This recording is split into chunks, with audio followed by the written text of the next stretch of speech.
Bonjour à tous, j'espère que vous allez bien. Je vous retrouve en direct de mes toilettes buanderie avec la machine à laver, la serviette pour s'essuyer les mains et les cotons-tiges. Ça vous plaît? Je parle pas très fort, j'ai mon mari en télétravail au-dessus. Je pense pas qu'il m'entende, mais voilà, je veux pas en fait, c'est juste que je veux pas le déranger. Je vous avais parlé de faire un live la dernière fois, donc du coup, comme je n'ai pas eu de retour, mais que par contre vous me demandez des vidéos, et bien du coup je pense que je vais abandonner le format live pour l'instant et je vais continuer qu'en vidéo classique. Si jamais il y a un retournement de situation, vous me le direz et puis je vous ferai un live. Mais il faut qu'on soit au moins 5-6 pour que ce soit interactif et intéressant. Voilà. Bon déjà j'espère que vous allez tous bien, tous et toutes bien.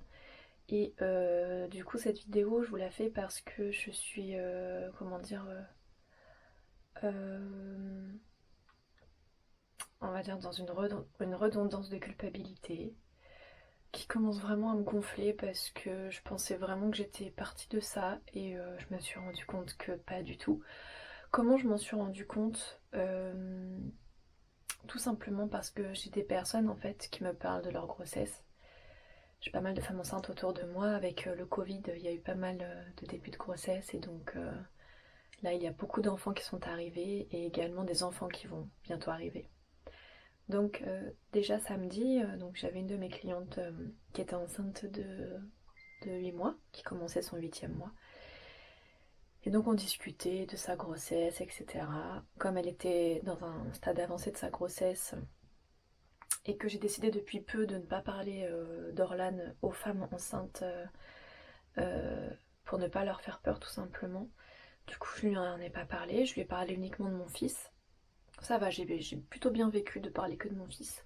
De toute façon, Orlan sera toujours dans mon cœur et avec moi, donc même si j'en parle pas à tout le monde, que j'en parle à une grande majorité, mais si j'en parle juste pas aux femmes enceintes pour les préserver, je suis plutôt en accord avec ça.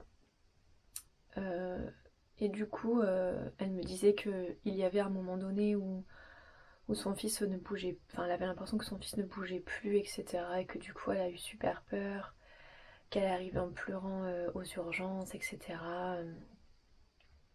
Et, euh, Et donc les personnes qui l'ont accueilli lui ont dit oui, bah, on préfère que ce soit comme ça, que vous veniez, mais qu'en fait tout aille bien, plutôt que vous attendiez 3 jours et que en fait ce soit trop tard.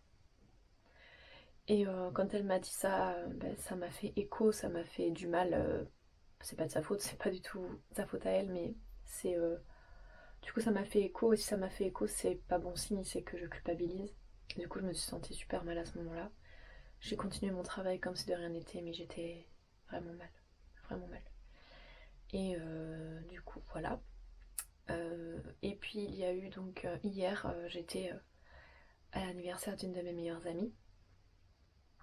Et donc il y avait une amie à elle, sa meilleure amie je crois, oui sa meilleure amie, qui était enceinte de 7 mois. Et, euh, et en fait, pareil, la même situation, elle disait qu'il y a un moment donné où elle sentait plus trop son enfant bouger dans son ventre. Et que du coup, elle avait failli aller aux urgences. Euh, et, du coup, alors c'était pas les mêmes situations que moi, hein. Pour les deux cas, attention, c'était des situations différentes. Dans ces situations-là, il est clair que j'aurais pas attendu le lendemain pour aller aux urgences. Sachant que moi, le soir même quand on a douté pour aller aux urgences, comme je vous ai dit, j'avais le ventre contracté et des contractions.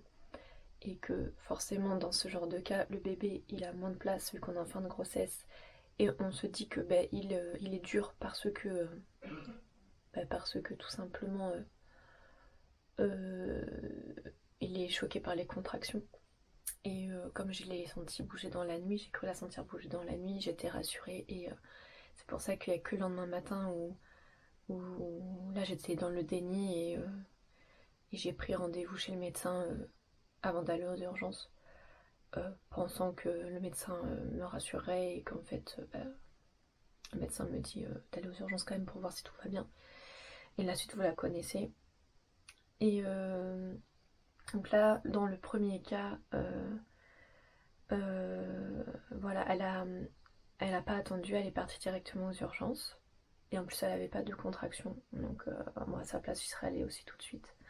Et dans le deuxième cas, elle disait voilà, si ce soir, c'était dans l'après-midi, si je dis pas de bêtises, elle disait si ce soir, j'ai l'impression que mon enfant ne bouge toujours pas, on ira peut-être aux urgences, on verra.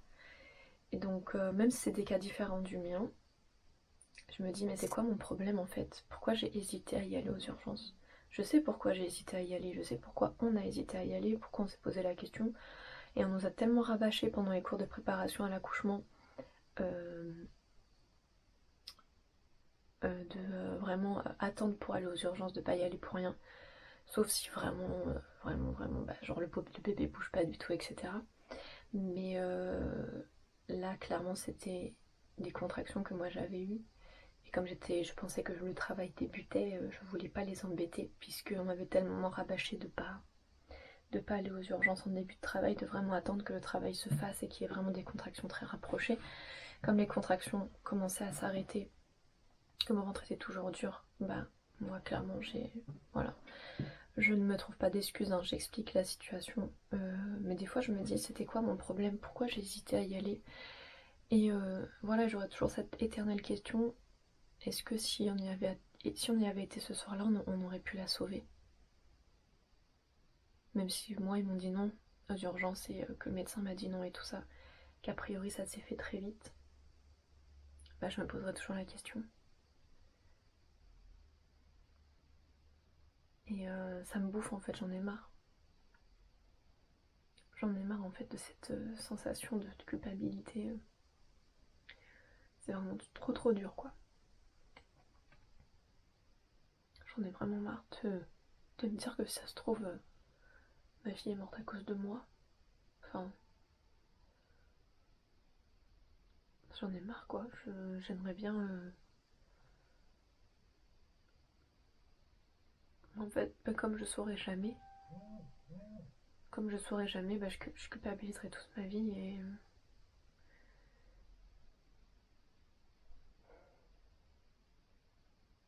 et ma cliente de samedi, elle me disait oui, bah, aux urgences ils m'ont dit comment j'avais l'instinct maternel, que j'avais bien fait de venir, même si finalement tout allait bien. Bah, peut-être que je l'avais pas l'instinct maternel, peut-être que j'étais complètement en dehors de mes pompes et de la réalité. Faut dire que pendant ma première grossesse, j'étais vraiment très. Bon, pendant la deuxième aussi, mais pendant la première grossesse, j'étais tellement heureuse, tellement bien, tellement sur un petit nuage et tout ça aussi. Mais ça n'excuse rien et si vraiment. Voilà, toute l'équipe médicale m'a dit que ça a dû se faire très vite et que le temps d'arriver à l'hôpital, sûrement que dans tous les cas, ça aurait été impossible de la sauver puisque que ce soit en poussant dans une césarienne, une fois que le cordon il est serré autour du cou, bah, il faut très peu de temps pour sauver le bébé et que du coup ça aurait été soit elle aurait fini sûrement tétraplégique ou malade ou alors on n'aurait pas pu la sauver donc on aurait fait une césarienne d'urgence donc du coup on s'en remet moins facilement aussi. Du coup on aurait fait une césarienne d'urgence et pour sûrement pas la sauver en fait. Voilà ce que eux m'ont expliqué mais moi je veux pas, j'espère qu'ils m'ont pas dit ça pour me rassurer. Je veux que ce soit un vrai truc. Et j'aurais toujours le doute en fait de me dire non, c'est pas un vrai truc. Et peut-être qu'ils m'ont dit ça juste pour me rassurer. Et peut-être qu'en fait, ben, j'avais pas l'instinct maternel et que peut-être que juste j'ai pas fait ce qu'il fallait en fait pour ma fille. Et ça, ça me traumatise en fait. Ça me traumatise parce que maintenant que j'ai mon fils, est-ce que, est-ce que je vais faire d'autres erreurs aussi enfin, est-ce que je vais faire des erreurs qui sont graves, qui peuvent être graves pour lui aussi? Est-ce que je vais faire de la merde? C'est horrible en fait de pas avoir confiance en soi quand on a des enfants. De pas avoir confiance en soi avec son enfant parce qu'on a l'impression d'avoir merdé avec le premier et qu'en plus le premier, ben, c'est pas juste qu'on a merdé, c'est que il est décédé quoi. Donc j'avoue là, je suis pas au mieux de ma forme. Je suis pas au mieux de mon moral et de ma forme et je suis pas je suis pas tip top quoi, j'en ai un peu marre. J'aimerais me sentir libérer de ce fardeau de culpabilité et je pense que je vais consulter. Je pense vraiment, je pensais pas en arriver là. Enfin, on est arrivé là, il n'y a rien de grave. Tout le monde, quasiment tout le monde voit des psys, il n'y a rien de grave. Mais je pensais pas devoir consulter. Mais je pense que je vais finir par le faire parce que ça me bouffe trop en fait, ça fait trop longtemps que ça dure. Ça fait plus de 2 ans que ma fille est décédée et la culpabilité... En fait j'aimerais culpabiliser en étant sûre de culpabiliser pas pour rien. Si je culpabilisais parce que c'était vraiment de ma faute, bah ok, ce serait une culpabilité normale. Ce serait horrible pour moi, mais ce serait normal. Si par contre je culpabilise alors que j'ai pas à culpabiliser, c'est vraiment du... Bah, c'est de la torture en fait pour rien quoi. C'est... Alors, je sais pas si vous voyez ce que je veux dire. Mais en tout cas, en ce moment, je déguste pas mal. Là, depuis 2 jours, j'ai été très occupée, donc ça m'a permis de penser à autre chose. Mais ça reste là inconsciemment, ça reste dans mon cerveau, ça reste en moi et ça me bouffe beaucoup. Donc j'en ai vraiment, vraiment marre. Je voulais partager ça avec vous pour vous montrer que on peut culpabiliser même beaucoup de temps après la mort de son enfant et qu'on peut encore être très mal longtemps après la mort de son enfant et que ça ne s'arrête pas juste après, juste après l'accouchement ou juste après l'annonce de la mort de l'enfant. Voilà, j'espère vite que je vais me sentir mieux, j'en ai vraiment marre. Et ah oui, j'ai fait un soin énergétique aussi jeudi dernier. Euh, Cette personne m'avait déjà fait un soin il y a, juste après la mort d'Orlan. Elle m'a dit qu'elle voulait me faire un soin enfin qu'elle voulait m'offrir un soin pour que ça lui faisait plaisir et tout ça. Ça m'avait énormément touchée d'ailleurs. Et du coup, ma fille était déjà présente à ce moment-là. Et là, elle était encore plus. Déjà moi, j'ai eu pas mal de... Bah, c'est pas des visions je pense, mais c'est des images qui sont envoyées ou que notre cerveau fait lui-même. Hein. C'est peut-être purement psychologique. Mais elle était très présente. Et la personne qui m'a fait le soin me l'a confirmé. Et c'est une personne que je connais depuis longtemps, c'est une très bonne copine et je sais que... Enfin, elle me dirait pas ça pour me faire plaisir. Si elle me le dit, c'est que elle l'a vraiment senti. Elle m'a dit qu'elle était vraiment en paix, qu'elle était bien, que c'était vraiment de la joie qu'elle ressentait quand elle la voyait et qu'elle était très très présente avec moi. Qu'elle faisait beaucoup de choses, bien sûr, de son côté, mais qu'elle était toujours présente et ça m'a fait du bien, ça m'a fait beaucoup de bien d'entendre ça.